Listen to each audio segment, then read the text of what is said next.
Bismillahirrahmanirrahim. Para pendengar Rasil yang saya hormati, Assalamualaikum warahmatullahi wabarakatuh.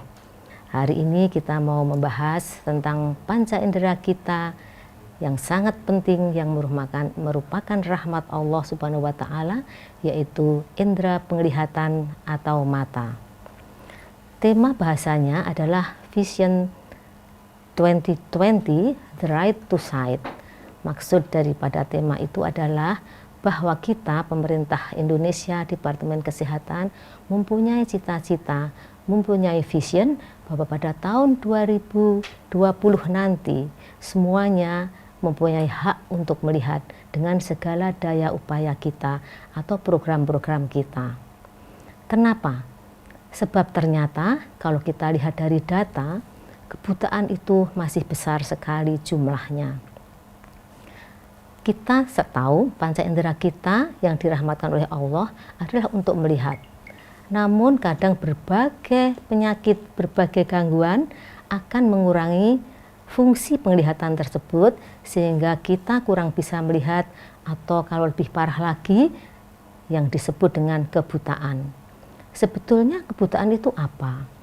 Kalau kita melihat semua benda-benda di dunia ini begitu indah, langit, bumi, hujan, matahari, bulan begitu indah, maka yang disebut kebutaan adalah tentu saja semua keindahan tadi akan berkurang karena tidak bisa terang benderang pencahayaannya. Nilai dari kebutaan oleh WHO disebutkan, kita baru disebut buta kalau penglihatan kita nilainya 1/300. Artinya semua orang bisa melihat dari jarak 300 meter benda yang sama, kita hanya melihat dari dekat sekali, dari 1 meter baru bisa melihat. 1/300 juga bermaksud bahwa kita hanya bisa melihat lambaian tangan dari jarak 1 meter atau 1/2 meter. Lambaian tangan saja yang digerakkan, bukan benda yang berdiri tapi yang digerakkan baru bisa kita lihat. Sehingga tentu saja fungsinya akan sangat minim. Itu dari WHO. Nah, buta sosial sebetulnya adalah buta yang tidak bisa melakukan pekerjaan kalau nilainya adalah 1/60, yaitu kita bisa melihat jari orang atau menghitung jari orang dari jarak 60 meter. Namun buta secara medis apabila nilainya seperti tak terhingga, yaitu kita hanya melihat cahaya yang terang, sehingga sudah sangat minim. Atau kalau lebih parah lagi adalah 0, tidak bisa melihat cahaya lagi. Jumlah kebutaan di dunia saat ini adalah 45 juta. Sepertiganya adalah di Asia Tenggara. Dan 1/4 kebutaan di Asia Tenggara adalah di Indonesia. Jadi amat banyak kebutaan di Indonesia. Oleh sebab itu, pemerintah mencanangkan program untuk mengurangi nilai kebutaan tersebut. Nah, apa saja gangguan-gangguan yang bisa menyebabkan kebutaan? Banyak sekali penyakit, namun yang paling banyak, nomor 1 penyebab kebutaan di Indonesia adalah, bahkan juga di dunia, adalah katarak. Nanti kita bahas secara tersendiri apa katarak itu. Penyebab kebutaan yang lain adalah glaukoma. Suatu saat kita juga akan bahas glaukoma. Kemudian gangguan refraksi, yang kalau ringan kita masih bisa memakai kacamata, tapi gangguan refraksi yang berat mungkin perlu operasi, bahkan bisa saja dari jumlah yang sedikit gangguan tersebut bisa juga menyebabkan kebutaan. Yang lain adalah kebutaan dari keruhnya kornea dan kebutaan retina yang disebabkan oleh penyakit sistemis. Misalnya penyakit diabetes mellitus, penyakit hipertensi, itu pun kalau tidak dirawat bisa menyebabkan gangguan penglihatan yang parah, bahkan bisa sampai kebutaan. Nah, jadi sesudah dihitung-hitung juga ternyata katarak di Indonesia ini saat ini jumlahnya kira-kira 1,5 juta. Padahal daya kita untuk mengoperasi dan antusiasme masyarakat untuk operasi yang dulu sangat minim, sekarang sudah mulai bertambah karena sosialisasi yang besar, sehingga kita punya cita-cita bahwa tahun 2020 nanti sedapat-dapatnya nilai kebutaan katarak bisa menjadi 0,5. dari 1,5 menjadi 0,5. Ini adalah suatu kerja yang besar yang membutuhkan kerjasama dari semua. Kita dokter mata, dari dinas, dari masyarakat luas, dari media seperti Radio Rasil ini menyiarkan katarak, mudah-mudahan nanti akan ada manfaatnya, dan dari pada masyarakat sendiri. Karena kendala yang dicapai untuk bisa memenuhi cita-cita tadi adalah datang dari berbagai macam pihak. Nah, apa yang harus dilakukan pemerintah? Kita punya program yang namanya SPBK, yaitu Sistem Penanggulangan Buta Katarak, yang sudah dijalankan di mana saja. Mungkin masyarakat sudah sering mendengar baksos katarak, operasi katarak massal, dan sebagainya. Dan semua rumah sakit yang ada dokter matanya wajib melakukan operasi katarak. Nah, itu latar belakang tentang pencegahan kebutaan oleh Dinas Kesehatan yang dicanangkan dengan Vision 2020 The Right to Sight. Sekarang seperti Mbak Nuning tadi bilang, kita harus membahas tentang katarak itu sendiri supaya jelas.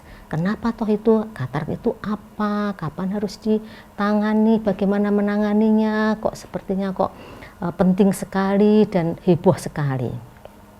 Jadi kita akan membahas tentang katarak itu sendiri.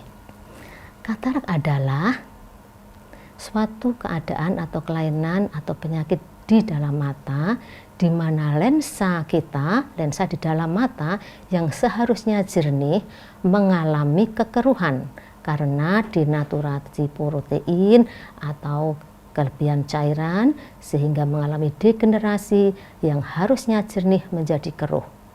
Karena katarak yang letaknya di dalam bola mata di belakang iris, jadi mata kita itu yang paling depan namanya kornea. Di belakangnya ada yang warna hitam itu iris. Di belakang iris ada satu lensa benda kecil bening sebesar kancing baju, namanya adalah lensa yang harusnya jernih sehingga bisa melipatkan cahaya dengan terang masuk ke retina, ditangkap oleh syaraf mata menuju ke otak, kita bisa melihat dengan jelas. Nah, kalau lensa yang harusnya jernih tadi menjadi keruh karena proses degenerasi, proses denaturasi protein, maka dia akan menjadi keruh. Karena keruh, maka tidak bisa melewatkan cahaya, maka apa saja yang kita lihat akan menjadi buram. Proses kekeruhannya adalah perlahan-lahan, mula-mula seperti kabut, seperti melihat di balik air terjun, seperti ada awan, dan makin lama kekeruhan tadi makin mengganggu, pada saatnya akan sangat tidak bisa melakukan pekerjaan sehari-hari, menonton TV kabur, melihat anak-anak main kabur, membaca kabur. Maka pada saat sudah mengganggu, katarak tersebut harus diatasi. Katarak sendiri ada bermacam-macam dan bisa menyerang semua usia. Tetapi yang paling umum, katarak memang akan diderita secara otomatis pada usia lanjut. Jadi insya Allah kalau kita semua diberi usia yang lanjut, kemungkinan juga bisa mendapatkan katarak. Tidak sama antara orang per orang kapan munculnya katarak, tapi kalau usia kita bisa lanjut sekali, bisa saja kita mendapatkan katarak. Itu adalah katarak senilis, katarak karena degenerasi karena usia. Tapi bayi pun bisa menderita katarak, yaitu katarak kongenital bila pada saat kehamilan si ibu hamil mengalami beberapa penyakit, misalnya penyakit rubella dan sebagainya. Nah, juga ada katarak dewasa atau katarak juvenilis yang disebabkan oleh degenerasi yang terlalu awal pada orang-orang dewasa yang belum usia lanjut. Trauma atau rudah paksa atau kecelakaan, benturan juga menyebabkan katarak traumatika. Sehingga katarak traumatika bisa terjadi pada usia berapa saja yang mendapatkan benturan. Katarak yang lain lagi adalah katarak komplikata, yaitu komplikasi dari penyakit lain. Infeksi, penyakit-penyakit sistemis, penyakit-penyakit yang memang menyebabkan degenerasi lensa terlalu cepat, katarak komplikata. Nah, kalau mungkin pernah mendengar katarak sekunder adalah katarak yang bukan betul-betul katarak itu adalah orang yang sudah operasi katarak, tapi lensa tanam yang dipasangkan untuk mengganti katarak kita sendiri menjadi keruh kembali. Jadi kalau operasi katarak itu katarak kita dibuang, tapi dimasukkan atau diganti dengan lensa tanam atau intraocular lens yang jernih sehingga kita bisa melihat kembali dengan jelas. Namun pada keadaan tertentu, pada penyakit tertentu, sekian tahun kemudian kadang-kadang, tidak semua, sedikit saja lensa tadi bisa menjadi keruh kembali yang disebut katarak sekunder. Pengatasannya tidak usah dioperasi lagi, diganti lensanya enggak, cuman nanti bisa dipoles dengan laser atau yak laser. Itu tentang katarak sekunder. Nah, sekarang kalau orang menderita katarak, kapan harus dioperasi? Pengertian yang dulu, yang harus operasi pada saat sudah matang, sudah sangat-sangat butanya, sudah sampai nggak bisa lihat apa-apa baru dioperasi, itu salah. Tidak usah menunggu sangat matang. Jadi katarak bisa dioperasi kapan saja ketika kekeruhan tadi sudah mengganggu pekerjaan kita sehari-hari. Gak usah menunggu sampai matang. Kan lama sekali nanti, misalnya seorang guru atau penyiar radio, wah sudah mulai kabur kok terus harus menunggu sampai matang, ya nanti akan mengganggu pekerjaan sehari-hari. Kalau sudah merasa terganggu harus segera dioperasi. Di mana operasinya? Jadi tadi kita sudah menjawab apa itu katarak, kapan harus dioperasi, sekarang di mana. Semua rumah sakit yang ada dokter matanya selalu akan bisa melakukan operasi katarak. Bahkan sekarang banyak sekali bakti sosial untuk melakukan operasi katarak yang diadakan oleh berbagai pihak. Untuk penderita yang tidak mampu bisa mendaftar pada katarak baksos tadi. Semua operasi-operasi tadi dilakukan oleh ahlinya dan dengan cara steril, dengan SOP atau Standard of Procedure yang sudah baku, yang diusahakan untuk patient safety, untuk mendapatkan penglihatan kembali dengan sebaik-baiknya. Kemudian gimana operasinya? How? Jadi bagaimana operasi tadi dilakukan untuk katarak? Zaman dulu operasi katarak adalah dengan cara ekstrakapsuler. Ekstrakapsuler itu artinya kataraknya dikeluarkan dari kapsulnya. Nah, sehingga perlu irisan yang agak lebar, perlu jahitan untuk menutup irisan tadi, meskipun juga dimasukkan lensa tanam di sana. Sehingga karena ada jahitan, recovery-nya, penyembuhannya agak lama, 4 hari sampai 1 minggu. Namun sekarang, Bapak Ibu tidak usah khawatir, sistem operasi katarak sekarang sangat canggih, sangat tidak menyakitkan, dan recovery-nya lebih cepat.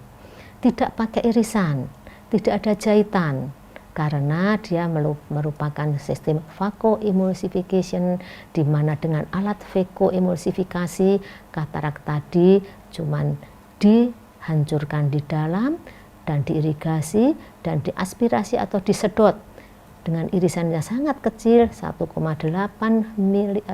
mili, kemudian katarak dihancurkan dan disedot sampai bersih, lalu dimasukkan lensa yang foldable yang bisa dilipat. Jadi di sana pun akan bisa tertanam intraocular lens sehingga bisa melihat kembali. Karena irisannya kecil, tidak pakai jahitan, atau kalau pakai ya cuma satu, tidak pakai irisan dan jahitan, maka ditutup hanya sebelah, tidak pakai menginap. Sehari kemudian tutupnya bisa diambil, perbannya diambil, dan recovery hanya sehari, dilanjutkan dengan obat tetes sampai habis. Kira-kira 2 minggu baru bisa diperiksa, mungkin pakai kacamata baca atau pakai kacamata yang biasanya dia terlanjur senangnya pakai kacamata, ya bisa harus pakai kacamata lagi, terutama untuk membaca memang masih perlu pakai kacamata. Bahkan ada intraocular lens atau lensa yang bisa ditanam yang menghasilkan bisa melihat jauh dan dekat tanpa kacamata. Ya, itu how-nya. Terakhir, why? Kenapa katarak kok harus dioperasi?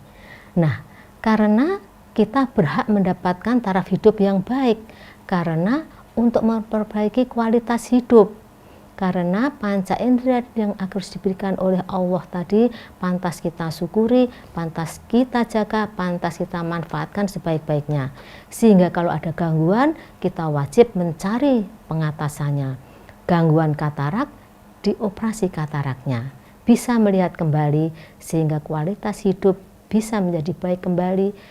Panca indera berfungsi kembali, kita bisa melakukan kegiatan dan bekerja lagi dengan sebaik-baiknya.